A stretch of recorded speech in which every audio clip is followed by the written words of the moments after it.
Have you ever like written an email at work, Uh-huh. hit send, and then later on you're like, Oh, yeah. oh, did that sound okay? Yeah. Or like chimed in during a meeting and then like Yeah. everybody just went silent. Awkward Yeah, and silence. you're like, oh.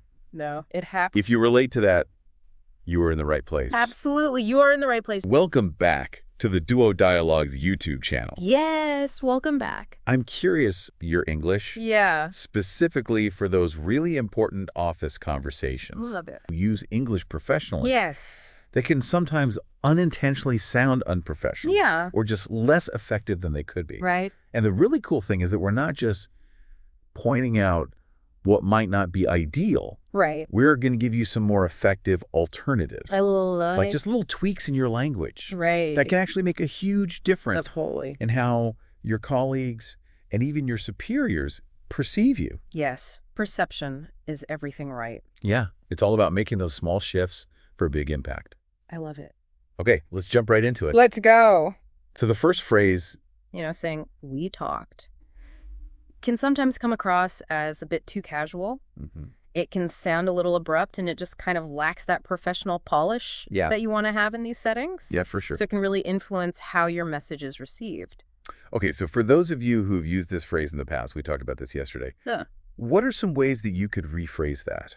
Well, based on our research, I think going with a phrase like as discussed or as we discussed earlier just immediately elevates the tone. Okay. It implies that there's this shared understanding Yeah. and this reference to a previous agreement. Right. And it just sounds much more professional. That makes sense. Yeah. It sounds more formal and it acknowledges the past conversation, but like Yes. with more weight. With more weight, exactly. Yeah, totally. Uh-huh. Okay, so for anyone listening, how could they actually use that in a real situation at work?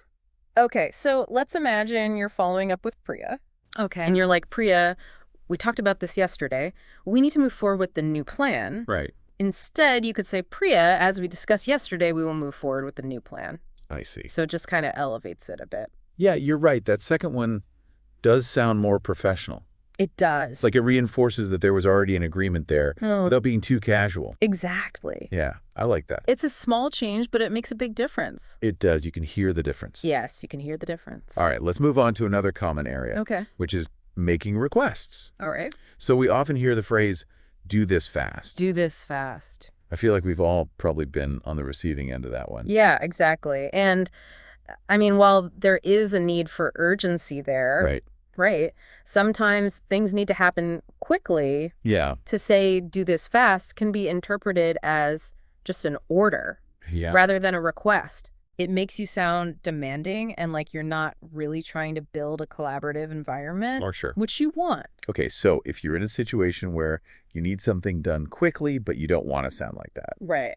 What are some better ways to say it? Well, based on our research, some good alternatives are kindly expedite. Okay. Or could you please prioritize this? I see. And both of these communicate the same sense of urgency, but they're doing it in a way that's respectful of the other person's autonomy and their workload.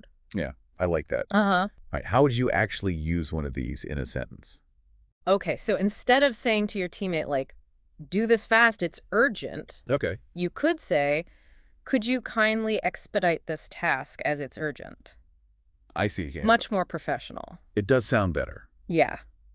It's interesting because it still gets across that it's urgent. It does. But it's way more respectful. It is. And it's treating the other person like a professional. Like a human. Yeah, exactly. Which is important. Totally. Yeah. You want to do that? Okay, here's another one that I think I'm guilty of using in the past. Okay. Send me the file. Oh, yeah. Again, like it gets the message across. It's clear. Yeah. But is it the best way to say it? Not really, no. Not really. No, because when you're in a professional setting, especially when you're talking to colleagues who are peers or maybe even in more senior positions, to just say, send me the file. Right. It can come across as demanding. It can make it sound like you expect them to comply without even a please. Yeah. Yeah. Which you don't want to do. All right, so what are some better ways that we can request a file from someone? Okay, so I think, could you please share the file with me? Okay. Or may I request you to share the document? are much better. I see. Because they incorporate that politeness and that respect that just expected in a professional setting. Even just adding the please makes a big difference. Absolutely. And then, may I request sounds really formal. It does. It's very respectful. Okay, so for our listeners, can you give us an example of how this might play out in a typical day at work? Yeah, so instead of saying, send me the updated report by EOD, you could say, could you please share the updated report by EOD? Got it. Or, may I request you to share the document at your earliest convenience? Oh, I like that. That sounds nice. It does sound really nice. Yeah. It's interesting how a couple extra words can totally change the tone. It's all about the phrasing, right? Yeah, and it makes things go so much more smoothly. Yeah. Absolutely, and it shows that you are thinking about your audience and the context, which is so important in professional communication. Yeah, for sure. Okay, let's talk about requesting time off. Okay. So a really direct way to ask for that would be, I need leave tomorrow. I need leave tomorrow. Again, like very clear. Straight to the point. Yeah, but maybe not the best approach. Okay, so some softer phrasing that we've seen work really well are things like, I would like to request a leave for tomorrow. Okay. Or I'd like to take a day off tomorrow. I see. And these just frame it more as a request rather than a demand. Yep. And they acknowledge that there might be things that need to be considered in order for you to take that time off. I like that you're acknowledging the other person and that they might have thoughts on this as well. Yeah, exactly. Yeah. You could say, I would like to request a leave for personal work tomorrow. Got it. Or I'd like to take a day off tomorrow if that works with the team schedule. Yeah, those are much better. Okay, last one. Let's talk about the phrase, I don't know. I don't know. That's a common response in meetings. Right. It is, especially when you're put on the spot. Yeah. And you get asked a question, you're like, totally. I don't know. And while honesty is good, it is. It's not always the best way to respond. No, it's not, because it can sound a little negative. Right. Like you haven't even thought about it or that you're not willing to help. Like you don't care. Yeah, exactly. Okay, so even if you genuinely don't know the answer in that moment, what's a better way to respond? So what we've seen is that saying something like, let me get back to you on that, or I'll check and revert. Or even, that's a good question, let me look into that and provide you with an update. I see. All of those demonstrate that you're committed to finding the information. Yes. Yeah.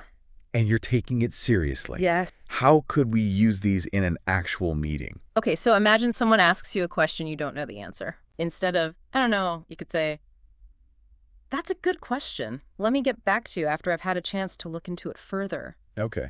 Or, I'll check and revert with that detail by the end of the day. Yeah, those are much better. Yeah. All right.